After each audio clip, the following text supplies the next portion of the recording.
problems.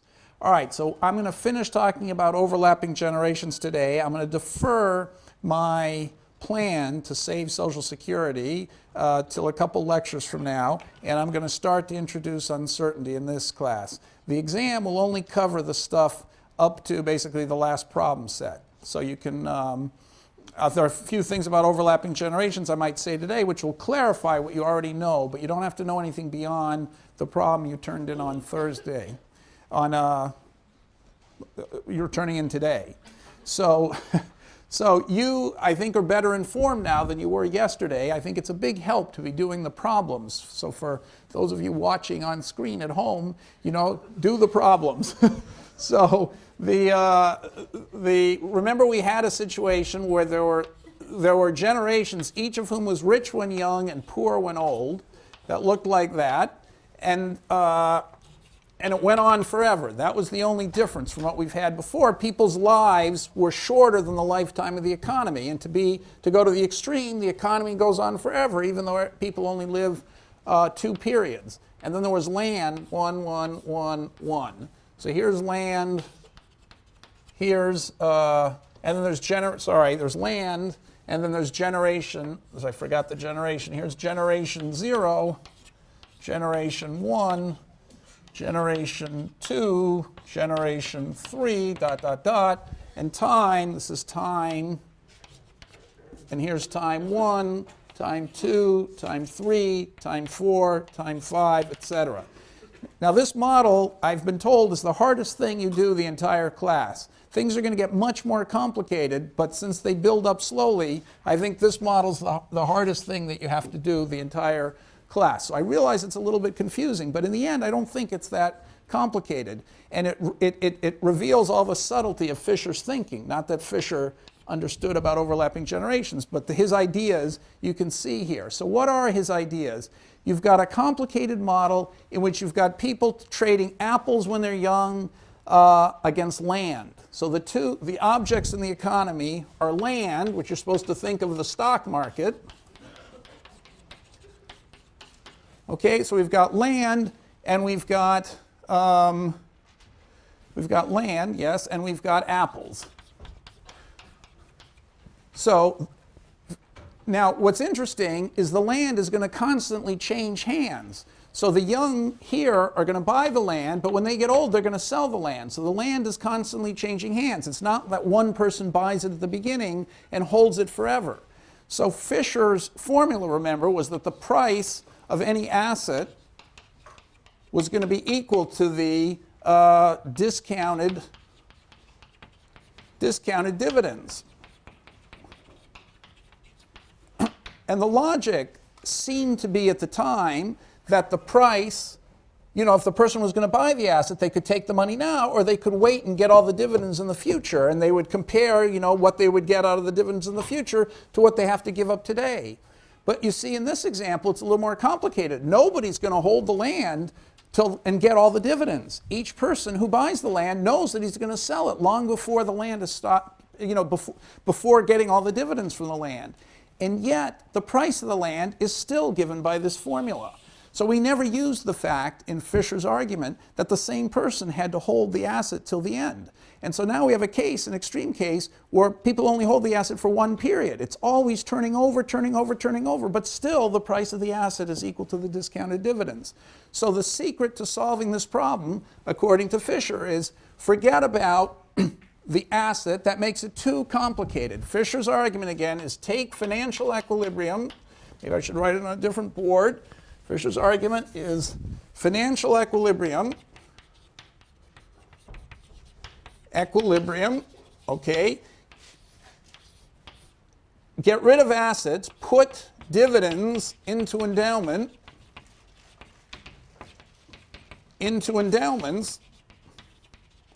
and transform it into general equilibrium, the very thing you solved in the first couple days of class, okay, and then go backwards and figure out what the financial equilibrium is. So, although it seemed very easy before, it's a little subtler this time, but it's the same principle.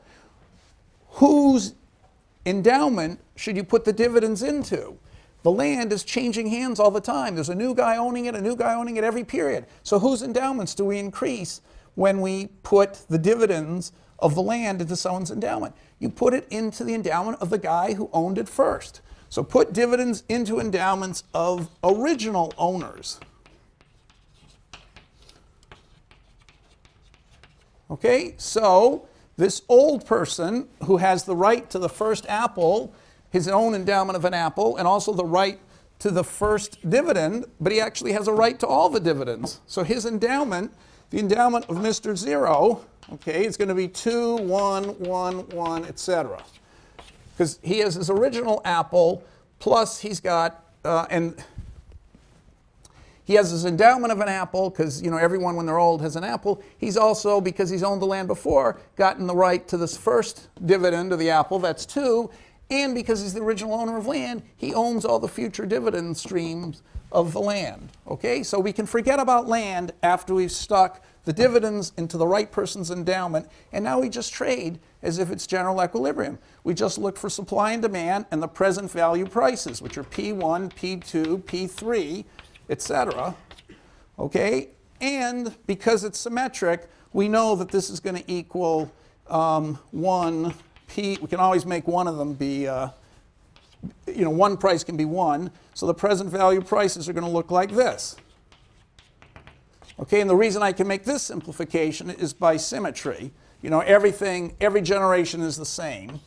So it's obvious that I'll be able to keep repeating the same argument over and over again. Okay, and so what do I have to, okay, so remember, the land has disappeared here. Even though this generation is buying the land and selling the land, in Fisher's story, you don't have to pay attention to that. This guy bought the land and then he sold the land. So he, it was a fair trade. So he started, he started without it and ended without it. The fact that in between he used the land to save, you can already do that in a general equilibrium. You don't need to think about the land, because the only reason this guy is buying the land is to use it for a means of saving, which is already in Fisher's equations. So to solve for equilibrium is then quite simple. We just, in every generation, we look at, and remember I forgot to write the utility functions, so we have U of consumption when young and old is 1/2 log young plus 1/2 log old. Okay, and so therefore in equilibrium we have to have that 1/2 times the income of every generation. Every generation is going to have 3 when young plus 1 when old. Now from the point of view of any generation T, the prices are P, say 2 when young and P3 when old. Now remember, any generation cares only about relative prices. So I can call them P2 or P3, or I can call them 1 and P, because the ratio is going to be P. So much simpler to think of the prices as 1 and P. So the old guy, okay, if I'm doing any T, like this period 4, the old guy here, that's P4 and P3. He cares about P3 and P4, but he only cares about the ratio of P3 and P4, which is P. So from his point of view, he might as well have thought of them as 1 and P. So his income is 3 plus 1P, and he's going to spend half his income on that good, which for him is a relative price of P. The young guy is going to spend half his income, which is also 3 plus 1P. This is the relative price between T minus 1 and T. This is the relative price between T and T plus 1.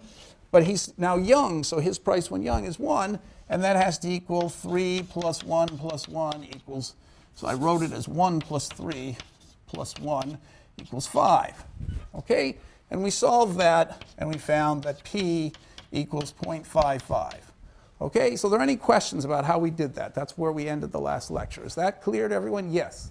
Can you just repeat quickly how the symmetry? Okay.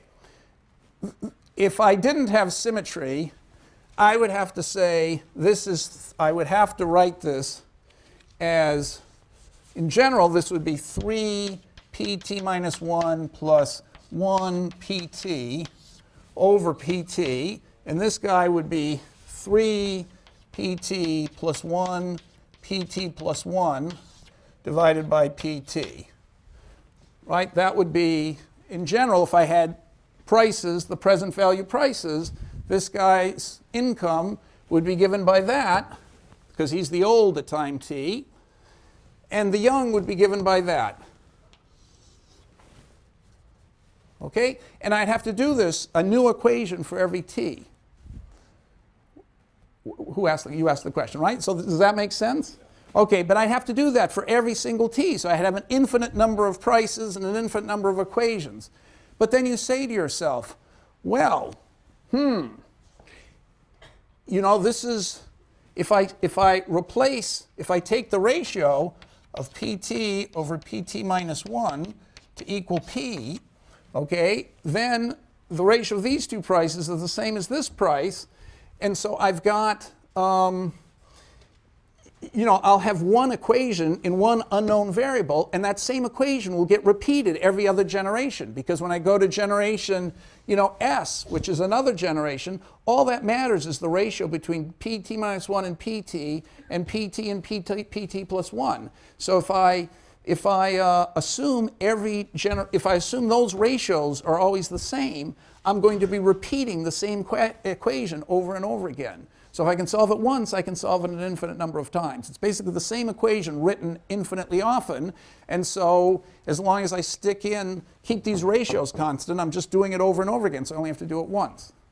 So so it doesn't have to work out that it's, you know, that it's just because, you know, every generation has the same endowments and every generation has the same utility. That's why it's such a simple thing to solve. Yeah. So is the regular P, before you erase this, then sort of a weighted price that becomes the old age consumption price because we assume young age price is 1? The P, this P, is just the ratio between, this is how I got P. PT, okay, P is PT over PT minus 1, which also equals PT plus 1 over PT. The ratio of all the prices is always P. Okay, the ratio between time t and time t plus 1, this good is more valuable than that good. This good is only worth P is 0.55. It's only worth 55% of this good.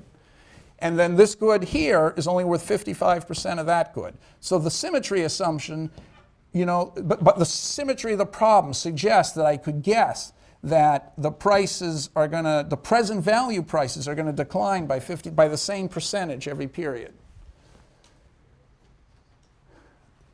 So, okay, so any other questions? I mean, we'll keep going with questions. Yes?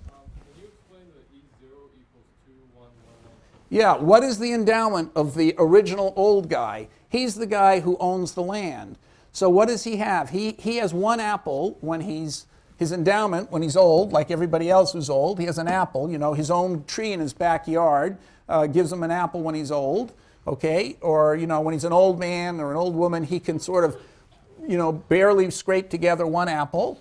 Now, he also has the land. The land is his for all time. So the land is paying an apple every year forever. So his own apple when he's, you know, at time 1 plus the land's apple is this 2, and the land's produced as an apple every time in the future. So that's his endowment. I stuck the dividends of the land into his endowment. Are you assuming, is that like he lives forever, or are you just saying all the future dividends are part of his endowment?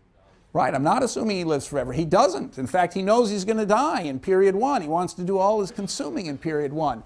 But he has endowments. So that's another subtle thing about this. You can own endowments that, you know, occur after you're dead.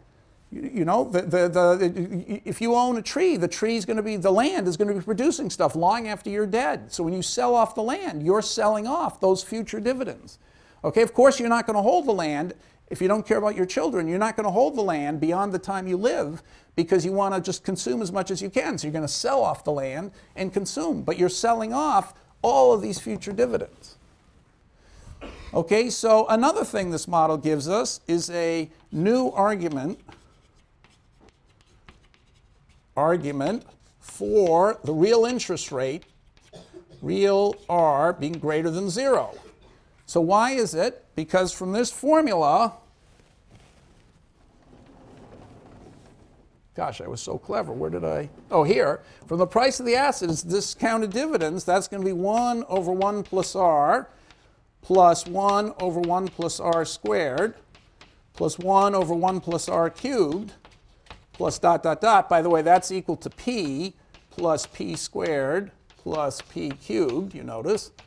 Okay, so the discounted value of the dividends is the price of land. So the price of land, of course, has to be finite. You know, because, I mean, if the old guy owned a thing worth an infinite amount of money, he'd sell it and he'd buy everything in the world. So if you're going to have equilibrium, you know, there's no plot of land that sells for for $100 trillion. The price of every plot of land is some finite amount. So if the land is producing, you know, I think it's sort of realistic. Land is probably going to produce forever. As long as the world lasts, if you've got land, you'll get something out of it. Someone will always want the land. And so if it's going to have a finite price, the whole future dividends have to be discounted to a finite number. If you put 0 in here for r, you get infinity. So this presence of land is forcing the discount rate above 0. Okay, so it's another argument that Fisher never would have thought of because he never thought about infinities or anything like that. Another argument for the interest rate, real interest rate being positive. Okay, any other questions about this? So we reduce it to one equation, and I'll put back the p here in just one unknown.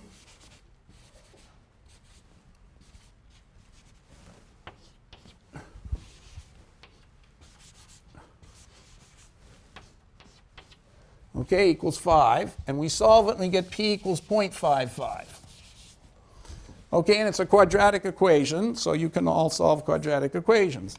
Now, in this, okay, what else do I want to say? So now, you could analyze all sorts of things. You could do the same comparative statics Fisher does. Suppose we change the utility function and made this, you know, a third instead of a half.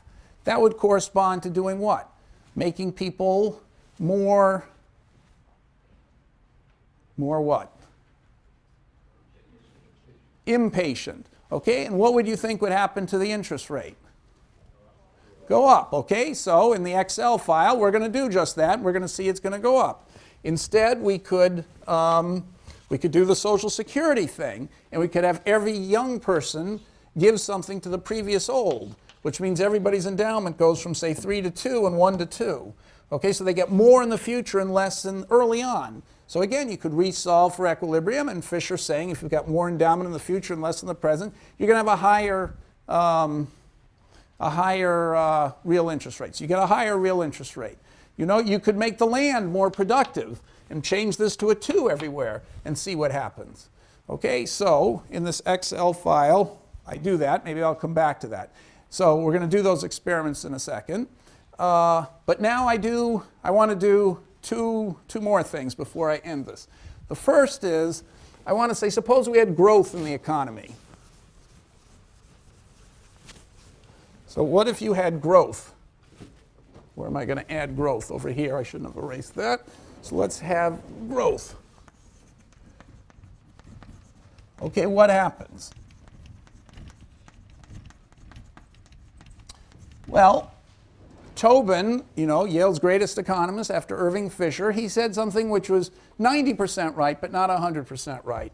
He said, you know, I pointed out to him that I got these guys at Social Security, I worked with them, and, you know, anyway, these people at Social Security and the Social Security Administration calculated who were the biggest beneficiaries of Social Security, and it was Tobin's generation, the same generation as my father. And I said, look, it's your fault that Social Security is such a mess. You benefited, and I'm going to have to pay for it. And he, you know, just like you're feeling you're going to have to pay for it, so it's even worse for you. But even my generation's not getting a very good deal. Yours is getting a terrible deal. Tobin's got a great deal. And so he said to me, it's not his fault, it's my fault, because I didn't have enough children.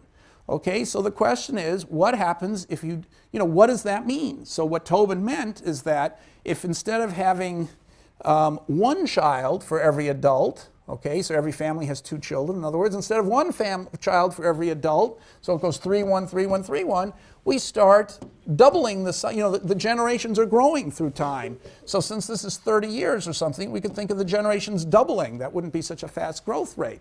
And so Tobin would say, you know, might have meant if you double the generations, you're going to have 6 and 2 is the endowment. You know, 2 guys at 3 and 1, which means 6 and 2. Then you're going to have 12 and 4. It's going to be a gigantic growth. And so each generation, when it's old, the young guys only have, if there's 6 and 2 here now, instead of, so I should use a different color.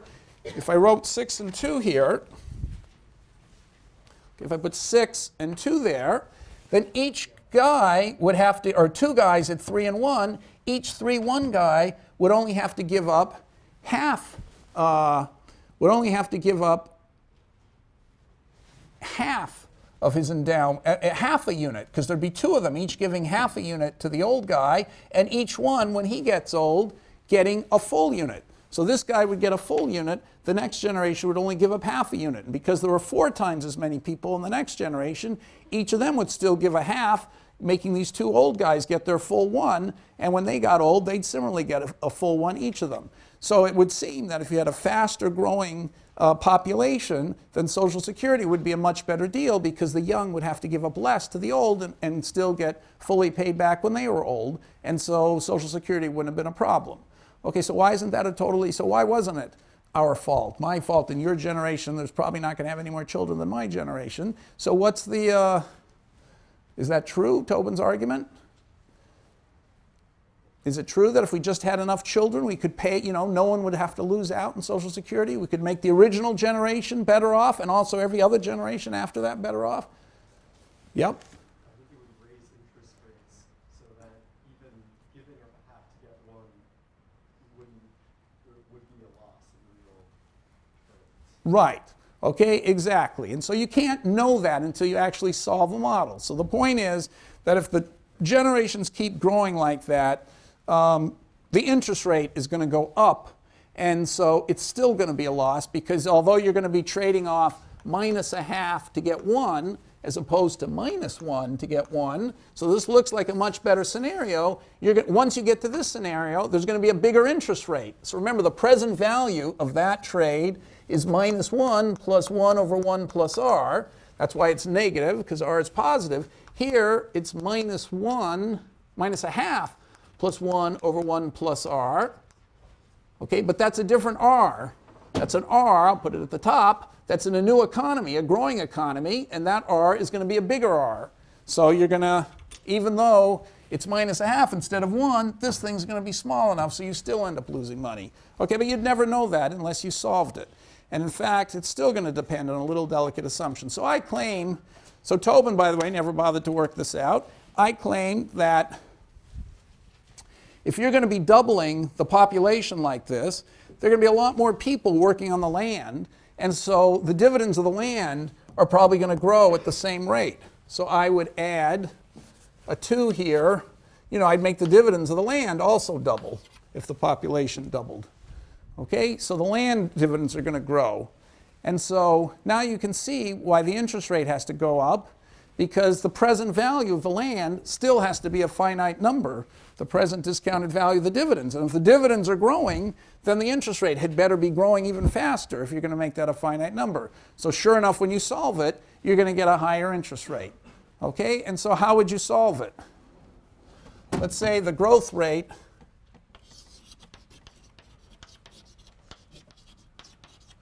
equals 1 plus is g. So 1 plus g. The growth rate is g, and so every generation is 1 plus g times bigger the previous generation.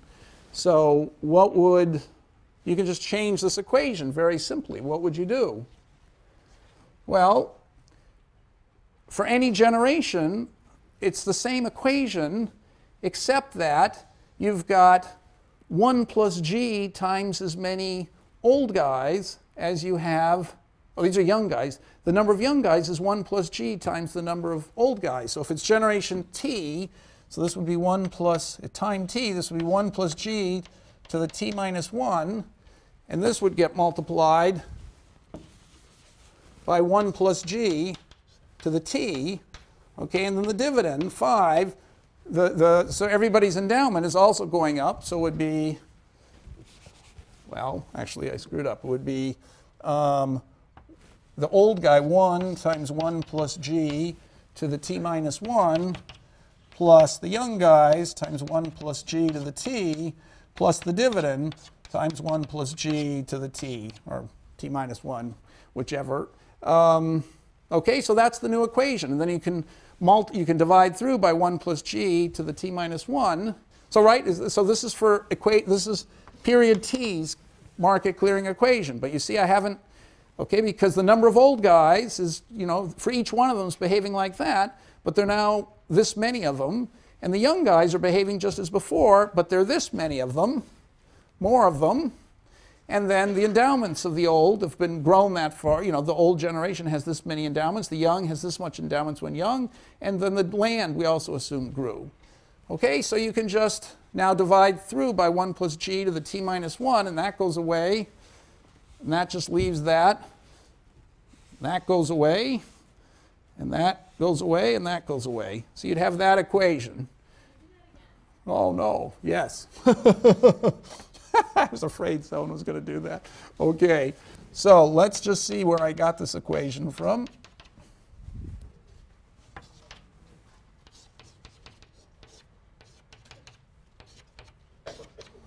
Okay, so I took my original equation, which didn't have any 1 plus g's in it, and I just said if I had growth in the economy, it's no big deal to take that into account. I'm still going to have one equation, so I can still solve it.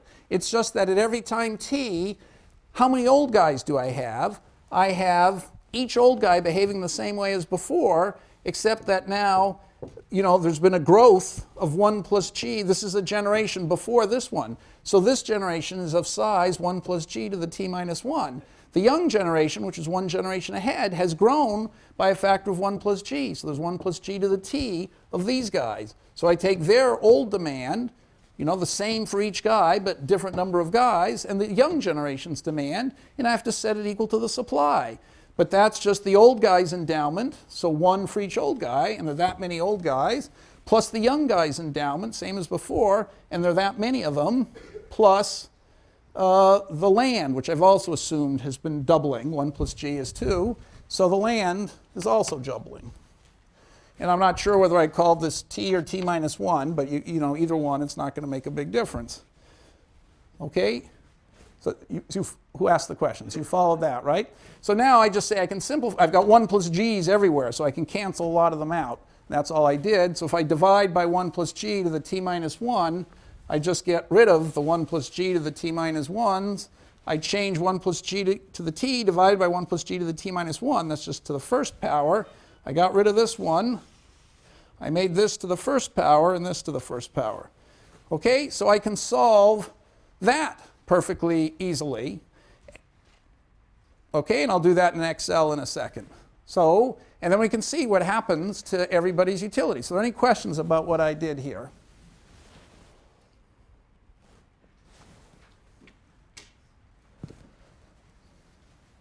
Yes? I know you said for the dividend it doesn't matter whether you use t or t minus 1. Yeah, it's going to change the answer, but it's going to qualitatively be the same. Okay. So if we were doing this numerically, would we still want to go to the old generation and do t minus 1? Well, it depends whether when I do this I want to say this is 2, 4, 8, 16, or whether I want to call it 1, 2, 4, 8, 16. So I don't know which is the right thing to.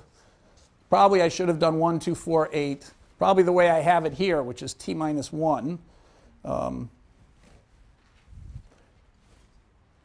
Okay, any other questions about this?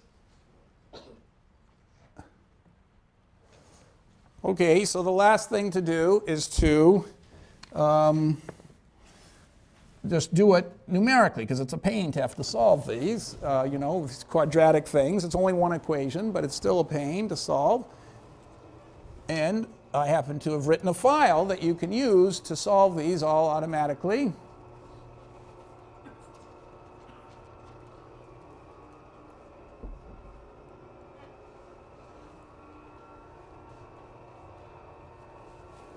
Well, this doesn't look too good.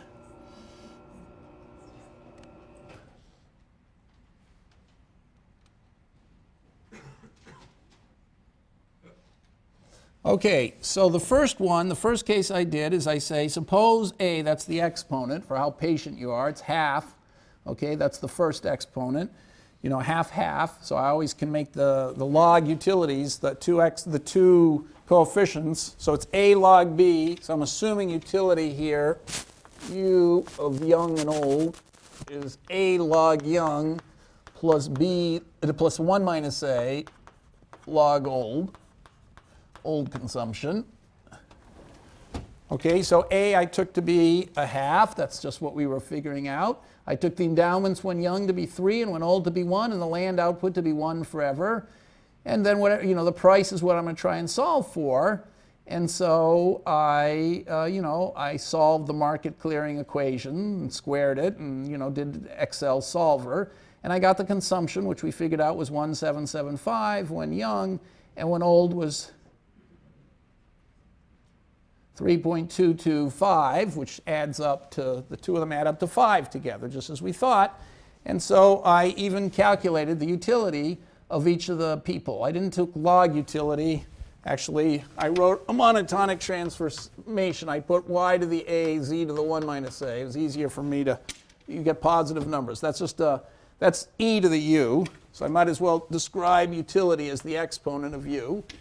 Take e to it, so it's a positive number. When you do logs of small numbers, you get negatives, so that's easier to look at. So that's the utility. Okay. Now we can do Social Security. What happens with Social Security? The only effect of Social Security, remember, it's the same model. You just take stuff away from the young and give it to the old. So nothing changes except the young's endowment goes down to 2 and the old's endowment goes up to 2. And then the rest of the model is exactly the same. And so, of course, it's going to give you a different price. PA is different. So PA is smaller. That means today's price of next year's good is smaller. That must be more discounting. So I did the interest rate, 1 over 1, 1 over 1 plus R equals P. So, the inverse of P is this thing. Okay, so the forward rate is 161%. And if you think of that as 30 years, that's an annualized 3.2% interest rate. Before, it was only a 2% interest rate annualized, right? Remember, we got the 1 plus R to be 181%, 1.81, so R is 81%. Okay, so this Social Security doubled the interest rate from 81% to 161%. Huge increase in the interest rate. So Social Security has raised the interest rate. And so, you resolve the whole equilibrium, and it had, it didn't crush everybody, but everybody's utility went down, except for the very first generation. We know they won for free. Okay, but now I could do the same thing with growth. Okay, I could just solve that equation on the left, and so I plug in now the growth rate from generation to generation, 1 plus growth, and here I've got 2. Okay, so it doubles every period, just the example I did, and so I solve it. And you see that, of course, when the generation's growing and land is being more productive and there are more apples and stuff like that, there's just more for everybody to consume. It's actually made everybody better off. Okay, but now we see that Tobin, and the interest rate is higher, way higher, 247% instead of 161%. Okay, if I do now Social Security in the growing economy, every generation when young only has to give up half an apple and get a whole apple when old. So that raises the interest rate from 247% to 300%, annualized from 4% to 4.7%. Okay, so the rate of growth is faster now than the growth of the economy. Right? This interest rate, 300% is faster than the rate of growth, which is 100%. So again, everybody is going to lose. They're going to go from 3.06. They're still going to lose by Social Security to go down to 3. But Tobin, I would say, is 90% right. Although more children doesn't solve the Social Security problem because it's going to increase the rate of interest. So you're still going to have losers. Nonetheless, the loss is now much smaller with lots of children than it was before. So Tobin, I would say, is 90% right. If only every generation would have more children, we still would have had a crisis in Social Security. We still would have had, this every generation complaining it was getting a bad deal, but it would be a lot worse. It would be a lot less bad than it was before. Okay, so, and then I did this variant depending on, what we said, whether the growth was, whether I had a g to the t or a g to the t minus 1 there. It doesn't really change that much. Okay, so that's it.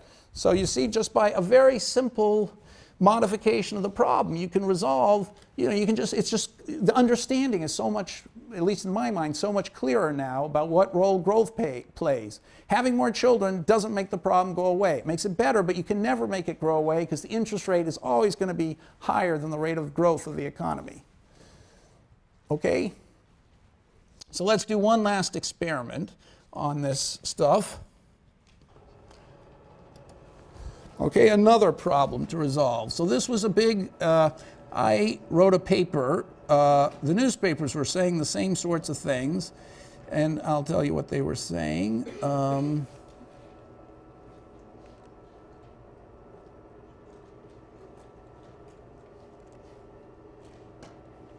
Oh no, I didn't mistake. Sorry.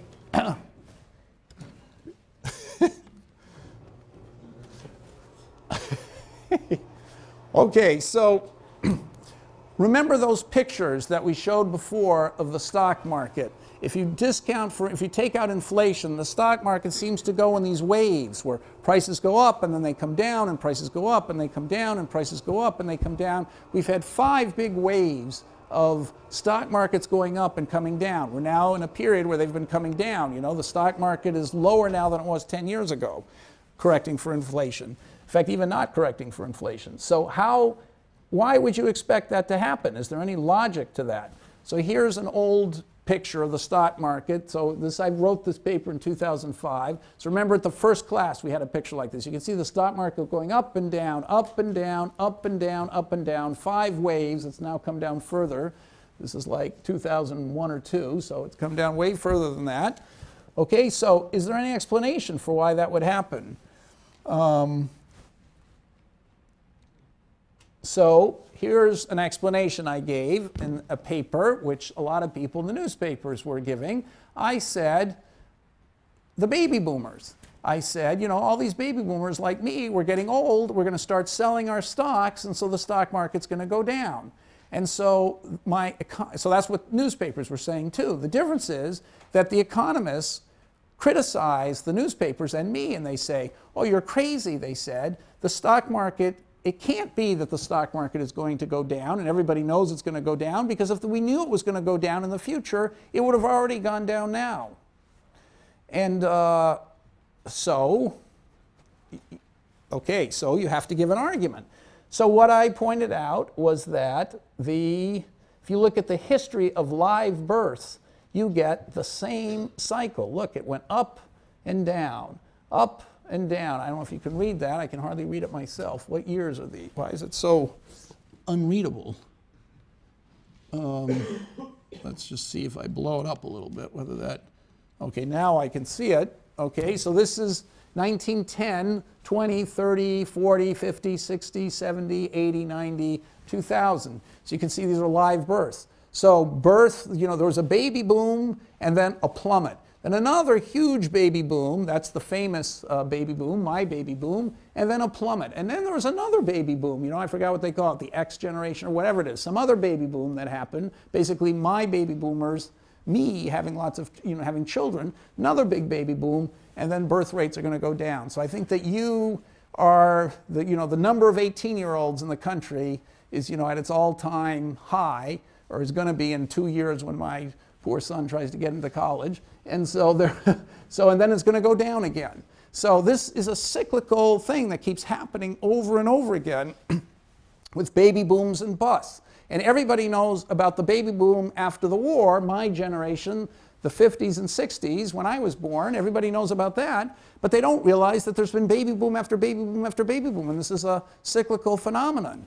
And then the thing they really don't know is that it's exactly the same as the stock market, that the stock market followed, those 5 patterns in the stock market were the same patterns of the baby boom.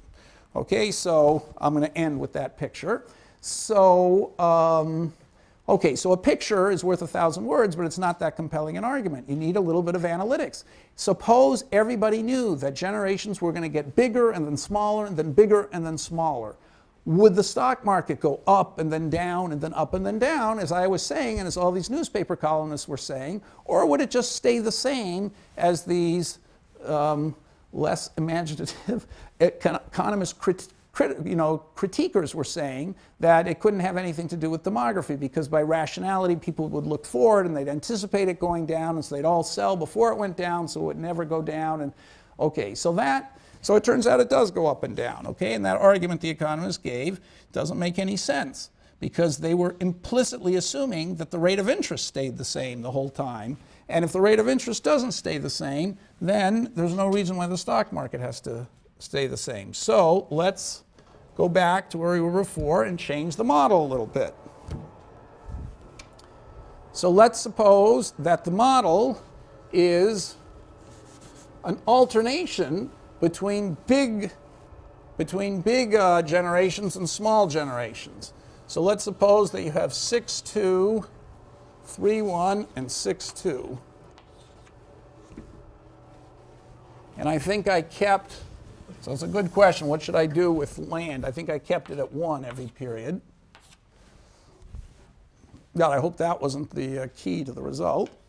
Okay, so in the paper, of course, I had, people living 80 years, and I had their income, reflecting the sort of trend in income over the lifetime. But anyway, for the purposes of this class, let's say there's a small generation where it goes, young 3, old 1. Then the next generation, which is just 2 guys, so they're both 3-1 guys, so in aggregate they're going to be 6-2. The next generation is 3-1, the next generation 6-2, the next generation is 3-1, and it keeps alternating like that forever. Okay, now, how would you solve for equilibrium? Does the whole thing get just much more complicated? I mean, what happens after all? Are there any questions here about what we're doing? So it looks way more complicated, but it's not. It's a little bit more complicated, but not much. You can still solve for this. Okay, so I'm going to not spend too much time on this but I'm just going to show you what you would do. So what would you do? Well, by symmetry, I claim you can guess that there are going to be 2 prices. So you notice that every generation only cares about the relative price between when it's young and when it's old. So there's this relative price. That relative price between consumption at time 1 and time 2, that's going to affect the generation born at time 1. It actually has no effect on any other generation. These generations are born after that. So this interest rate, this relative price between these 2 periods, affects only one generation. Okay, so this generation is affected by the interest rate between time 2 and time 3. This generation is affected by the interest rate between time 3 and time 4. Every generation is responding to the interest rates during its life, not during another generation's life. So by symmetry, I think you could guess, and it turns out to be true, that there's going to be a price, a relative price, I should call them small, relative price for the small generation and a relative price for the big generation.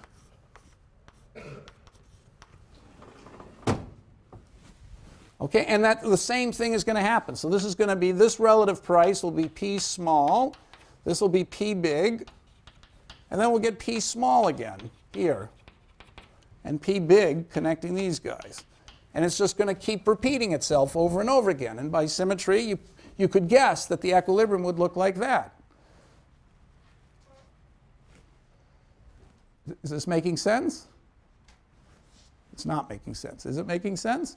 So what would I have to check to see that there's equilibrium? Well, any generation, so let's do it over here. Let's do a small generation.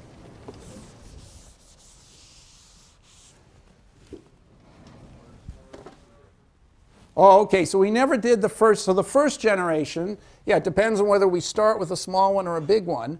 But remember, if we can clear all the markets for all time except the first market, that one has to automatically clear. That's Fisher also, that was Walras's insight. Okay, so we know that if we can clear all these, the first one's going to look very different, but it's going to clear anyway, so I don't really have to worry about it. So we'll see why that works. So what are the generations? So I'm going to now talk about market clearing at any time except the first one, which is more complicated. The first one seems really complicated because there's this guy Zero who owns these dividends that go on forever. But of course, they're just worth the price of land, which he's going to sell off.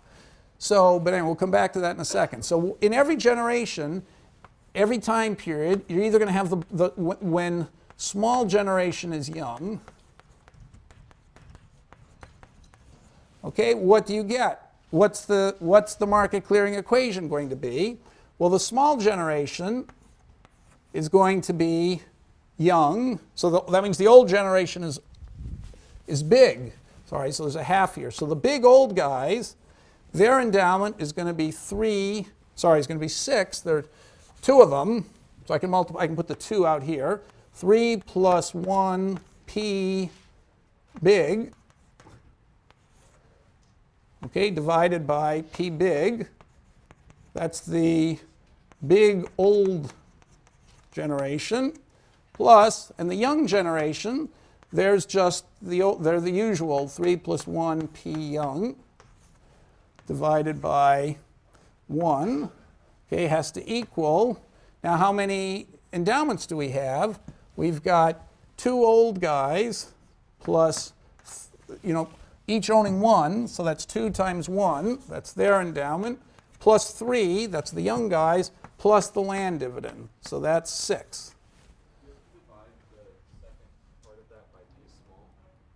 So this should be P small, not Py, P small.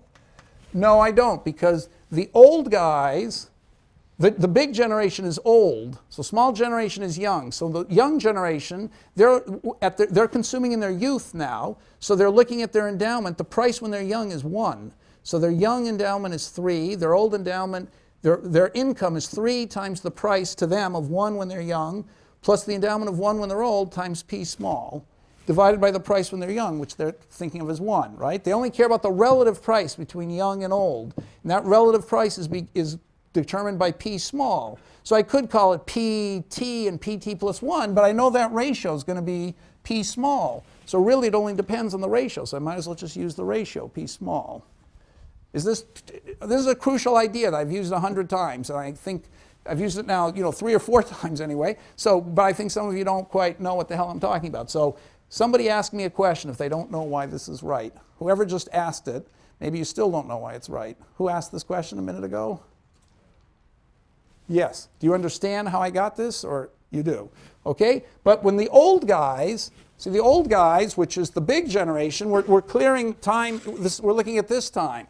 So the total endowment is 3 for the young generation. Their endowment is 2, and the 1 unit of land, that's where I got the total supply of 6. So this generation, when it's young, they care about the P small, the relative price between here and here.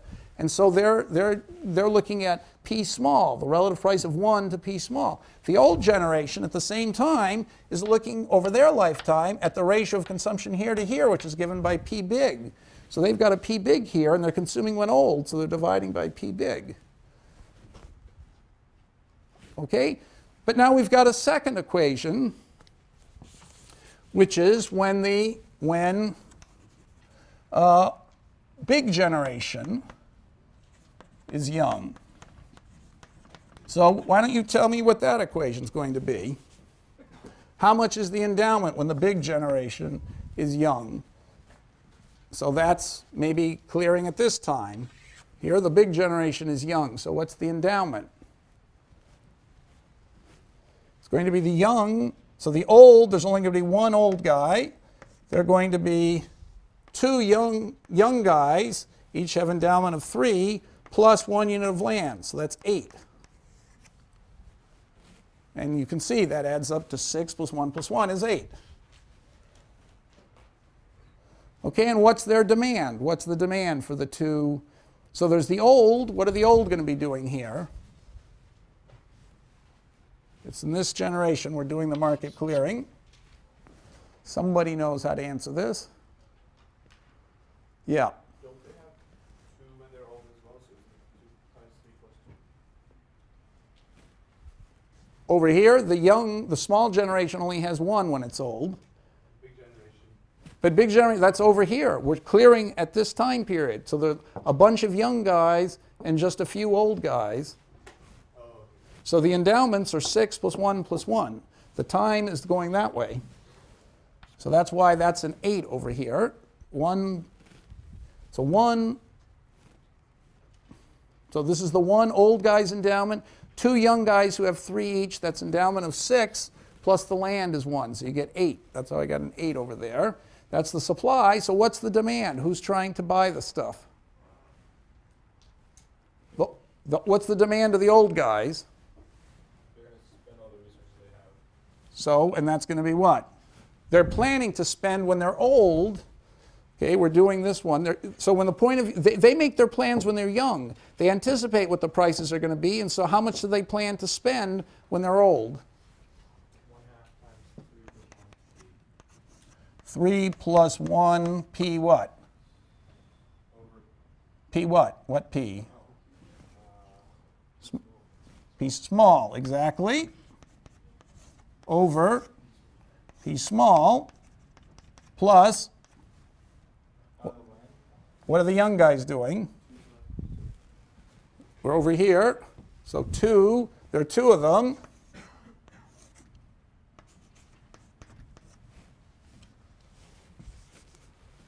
What's this? P what? Big divided by, oh, there's a half here. Yeah, over what? 1. Okay, exactly. So that's it. So there are 2 equations and 2 unknowns, P big and P small, and 2 equations. So to solve this whole model, you could get 2 equations. You just have to solve these 2 simultaneous equations, which I did.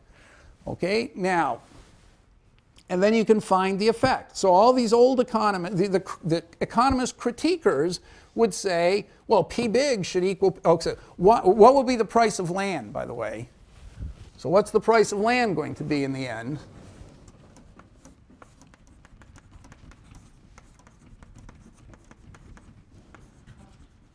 What's going to be the price of land, according to Fisher, at time 1? At time 1, let's say. So right here, what's the price of land? Remember, it's the price after the dividend is paid. So what's the price of land?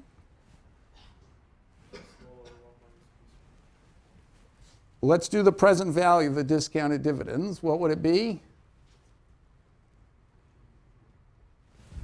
Maybe I better write it over here.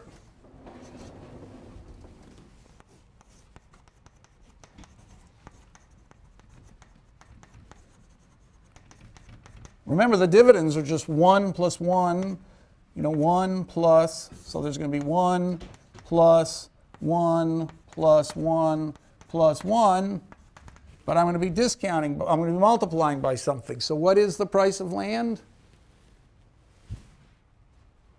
P small, incidentally, equals, I could always write that as 1 over 1 plus R small. And I could write P big as 1 over 1 plus R big. Okay, so what's the price of land going to be? So it's the price of land starting here just after the dividend is paid. So it's very, it's hard to think about this. But if you can figure this out, then you've totally understood everything in the course, because this is so much more, it uses all the ideas in a just way more complicated way. Yes? The geometric average of R of small and R of big. Well, start telling me the formula. So if I want to multiply, if I want to do the first terms, what is this first term? Is R. R of small. So you would put 1 plus R small here. Okay, and now what would you put over here? What? 1 plus R big. You'd put 1 plus R big here. Times 1 plus R. Okay, very good. So now you guys really know what's going on. And what would you put over here? Times 1 plus R small. Okay, exactly. 1 plus R small times 1 plus R big times 1 plus R small. Okay, that's that one. I'm going to stop with that too much. Okay, plus dot, dot, dot. Okay, so you have the idea now. What's the idea? Discounting between, you're taking the present value of all the dividends. So this dividend, you have to discount it by 1 plus R small. This one, you have to discount it twice. First to bring it back here, that's 1 plus R big. Then to bring it back here, that's another 1 plus R small. So 1 plus R big, 1 plus R small. The third dividend, you discount first at the small discount, then at the big discount, then at the small discount. Just like that. You keep adding them. So why should the prices, what if you look at the price of land at time 2? Is it the same number as that? Is it the same formula? It's not the same formula because at time 2 you're starting here and the first discount is P big. Okay, so it's going to be 1 over 1 plus R big plus 1 over 1 plus R big times 1 plus R small plus 1 over 1 plus R big times 1 plus R small times 1 plus R big plus dot dot dot. So this isn't the same as that. Okay, it would only be the same as that if R big was equal to R small, if P small was equal to P big. So which one do you think is so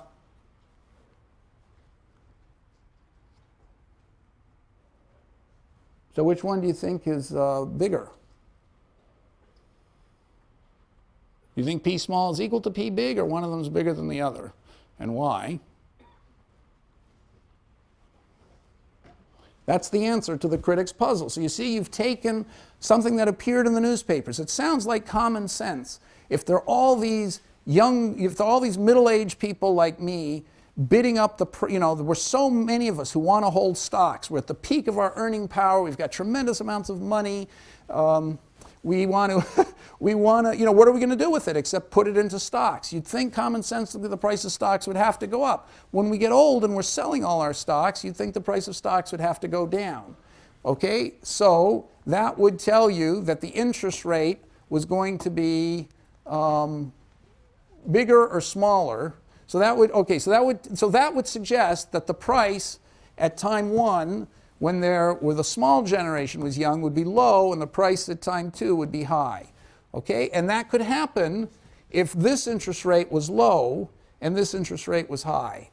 Okay, but does that happen or does that happen? You can't know until you solve it in a model. The critics said, oh, that can't be right because somehow, the price should even out and everybody will be looking ahead and buying or selling at the right time. You can't buy and sell at the right time because you're going to be dead. So you don't have much choice except when you're young here to save and when you're old here to dissave. So, they seem not to have overlooked that small problem. So anyway, okay, so the point is that to know the answer, you can't just reason it out verbally. You have to write down a model, solve for the model, and see what happens. And sure enough, it happens like, okay, so we'll go back to the paper now. Well, okay, are there any questions about this?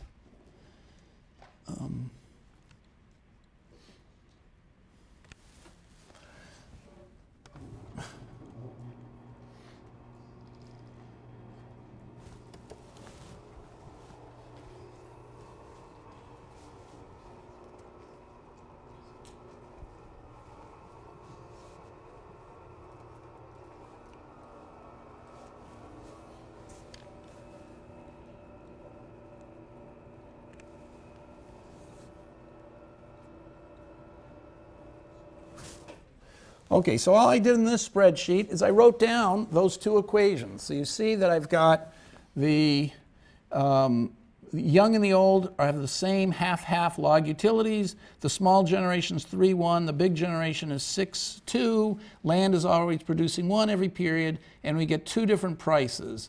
The price is called PA. That's the A generation, which is the small generation, and the B generation, which is the big generation. So you can see that PA is a very small number when the generation is small, and that means the discount rate is very high. So a high interest rate when the generation is small, and a low interest rate when the generations are big. So in the money-making peak of the big generation, the real interest rate is small, and so that means you're not discounting very much. And so the prices are high of land. And so sure enough, the price when the small generation is young is 1.29, and when the big generation is young, it's 2.08, vastly higher. So it really is the case that as the generations rise and fall, the interest rates rise and fall, and the price of land rises and falls. And everybody's rational and anticipating everything. Okay, so there really is, it really could be. I'm not saying it's true, because it could be a coincidence that these things all matched up. But the fact is, demography can have a big effect on economic equilibrium in the stock market, and you can be an economist and believe in demography. You don't have to be a Marxist or something to think demography and fertility and all that stuff is going to affect the economy. And for a long time, economics tried to wall itself off from other social sciences and say, oh, those fertility people and all those touchy-feely people, it's got nothing to do with the real markets. Well, it has a lot to do with the real markets. Okay, so one last thing. Would you rather be in the small generation or the big generation? Of course, the answer's there, but tell me why. Yep. Okay, that's correct. So I'm screwed. And so why is that? Well, it turned out to be the utility of the, this is the utility of the big generation per person. Of course, adding the two people together, it's bigger. So per person was this, a lot less than the generation of the utility of the small. So why did that happen? Why exactly is that happening? So remember, I'm distinguishing sort of your peak, I'm calling young your peak earning years, and old, I'm calling the stuff when you're retired and not earning very much. So why is it that a high interest rate is good? Yes? It encourages consumption today for the young generation. Well, I think the point is, if you're making money when you're young and you've got a high interest rate, that means a high return. So you can make a big return through your life, whereas my generation had a very low return. The return I'm getting now is terrible. It's negative. So the return I'm getting now is just hideous. But when my parents were young, they were making an astronomical return, incredible rates of return. Okay, and they were earning money, in their younger years and investing it to save when they were old, and they're getting incredibly high return. There's nothing to do with my money. There's so many people like me pouring money into the stock market, we're getting a very bad return, and that's why it's not so good to be part of a big generation. So other people had said the same thing. They said big generations have to squeeze into the same houses, so there's less housing stock, or we build more houses, the next generation comes along, there are all these houses built for them, and there are less of them to, so they get better houses, and everything's better when you're the small generation and you're screwed as the big generation, and here's an example of it. Okay, so that's it for Social Security, all the things I wanted to say about Social Security. Now, the exam, as I say, will end with, you won't have to do the 2 generations and all that stuff on the exam, but the first part about solving for the 0.55, that one you might have to do something like that. But anyway, the lesson that, you can have a controversy in the newspapers with arguments on both sides. You never can figure out the right answer till you write down a model. And the model can be very simple, the kind of thing you could do as an undergraduate. That's the lesson I'm trying to communicate. All right, so from now on, though, we have to change gears, and I think the course gets a lot more interesting, okay? But we needed all this background basics to have the logic of finance. But finance is really nothing without uncertainty. If you don't know what's going to happen tomorrow, that's when the thing gets interesting. That's when you have to think harder. That's when people make mistakes. That's when a hedge fund can make a profit. That's when, everything gets more exciting when there's uncertainty, and we have to start adding uncertainty to our thinking about the world. So since I only have a few minutes, I'm going to spend the last few minutes just reminding you of what you're supposed to know about uncertainty. Which is this slide. Okay, so it's not a very complicated thing. Where's the, oh, I see PowerPoint. Okay, so there are 2 kinds of uncertainty, one of which we're never going to get to. So the uncertainty that we're going to work with in this course is everybody understands what could possibly happen. So this was a brilliant, states of the world model, it's called. So Leibniz is supposed, he says states of the world right there. Leibniz was the one who first invented the idea of states of the world. He said we live in the best of all possible worlds. So if you don't know what's going to happen in the future, we're going to represent that as many potential states of the world. Now there are other ways you could model uncertainty, and philosophy is a big, big subject in epistemology and philosophy. I'm going to stay, Hugh closely to the states of the world thing. So if there's something about the world we don't know tomorrow, I'm not going to assume that it's just vague in our minds and, you know, we can't quite make it out. I'm going to assume you actually can make it out. It's just you don't know which of the possibilities are going to happen. So it's many states of the world. So a example of that, of course, is spinning a dice or spinning 2 dice. So you don't know, which of 36 possibilities is going to happen. Each of those would be one state of the world. Okay, so we can, so those are all the possible sums. So there are more states of the world than there are outcomes, notice. You can get 2 through 12 as the sum of the dice, but there's still 36 possible states of the world. And so that random variable, the sum of the 2 dice, is expressed as a function. It says in every state of the world, what is the random variable's value? So our state of the world, by that I mean something that's so detailed that it tells you the value of every random variable. So that's how I'm going to be thinking of uncertainty, that we're here today and a bunch of different things could happen tomorrow, and this is an exhaustive list of everything that can happen tomorrow. We're going to have to come back and criticize this assumption, but it introduces uncertainty in a way which is still quantifiable and not vague. Okay, so you can talk about the histogram of outcomes of the dice, how many ways, what chances are the chances of getting a 7, 6 out of 36, etc. So this is stuff I'm sure you all know. Okay, the most famous histogram in all of mathematics is the normal distribution, which I don't have time to explain. And so a normal distribution, remember, is this exponential thing. The dice example, is sort of looks like it. And in fact, if you had enough, you had enough dice and you kept averaging their outcome, it would be normally distributed. So lots of things turn out to be normal. One of the properties of normal is that the tail gets small very quickly. Okay, and so you're not going to get very many outliers. The normal distribution is a very common distribution. There are lots of reasons why it should occur all the time, and it's also mathematically very easy to work with. And so economists for a long time assumed everything was normally distributed, but an implication, as I say, of normal distribution is that it's very unlikely something extreme is going to happen because this thing goes down exponentially fast to 0. So you're almost never going to see something way out here. Yet we get these crashes fairly frequently. Every 10, 20, or 30 years or something, there's some gigantic outlier. So clearly things can't be normally distributed, and that's called fat tails. Okay, and I'm sure you've heard about that in the newspaper. We're going to come back to that. Okay, now there are a couple things that you need to know. So you can represent the payoff of any random variable as a picture, in every state, what its payoff. Okay, so a riskless random variable, riskless investment will pay the same amount in every state. So I still have a few minutes here.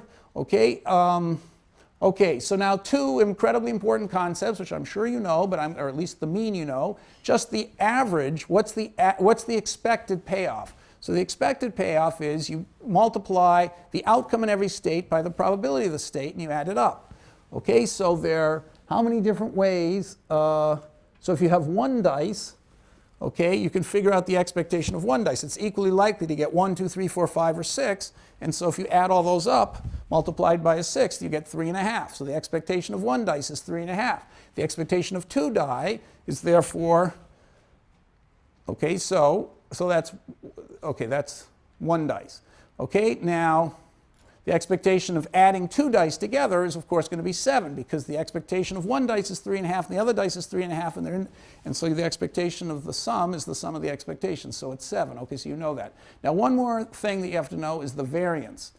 So how do you measure how uncertain you are about what's going to happen? Well, the simplest number to do, like with the dice, is to say, okay, the expectation is 3.5. When we don't get 3.5, it means there was some error. Our expectation wasn't confirmed. So you could just measure the error as the distance between 3.5 and what you actually got. So if you got a 4, you could say you were off by a half. But people don't do that. They measure the square of the distance, okay? And they take the average square of the distance. That's called the variance. Okay, so it would be, if you got 4 when you're expecting 3.5, the error is a half squared. So it's you take a 6 times a half squared plus a 6 times 1.5 squared plus a 6 times 2.5 squared. That's for the high mistakes. And the low mistakes, you take a half times a half squared plus a half times 1.5 squared plus a half times 2.5 squared. Now, why do they use the expected squared error instead of just the expected error? Well, for this simple reason, which you may not have thought of, if you had to guess, if you looked at the error as the penalty for making a wrong guess, and you were forced at the beginning to say, what guess would you like to make for how the dice is going to turn out, how the die is going to turn out, and if you're wrong, we'll penalize you by this measure of error. Well, if you're just taking the absolute error, your best guess would be any number between 3 and 4. You could say 3.5, but you could also say 3.25, because if you said 3.25, you'd become closer on all the low rolls of the dice and be a little further off on all the high rolls, and you'd get exactly the same error. So you could say any number between 3 and 4. But if you make the error the square of the mistake, your best guess is always to say the expectation. 3.5 is the only thing you can say to minimize your expected penalty if the penalty is the squared error. So because of that, that's connected to a mathematical thing, and in orthogonal vectors and all that. Because of that, the error we talk about always is the squared error. And so that's whenever we're measuring uncertainty, we're going to talk about the squared error, the average of the squared errors, or the square root of that, which is called the standard deviation. Okay, I have one more minute to just finish this. So this is, I'm assuming you all know that, okay, or can learn that. Okay, one more thing that I'm going to assume you know. The last thing is the covariance. What does it mean to say that random variables x and y move in the same direction? So this was quite a brilliant thought. So what it means is that to move in the same direction means if x surprises you by being above what you would have expected, so if the expectation of x is x bar and the expectation of y is y bar, if you multiply the two and they're both higher than you expected, you'll get a positive number. If they're both lower than expected, you'll also get a positive number. So by taking this sum, the expected deviation from the expectation multiplied, you get a number which, when it's very positive, it means they're either both positive together or both negative together. So they're going in the same direction. If one of them is above the average while the other one's below the average, then you'll get a negative number. So big covariance means they move in the same direction. Big negative covariance means they move in the negative direction. Okay, so I'm going to take it for granted you know this, and we're going to take this up starting right after the exam, which is on Tuesday.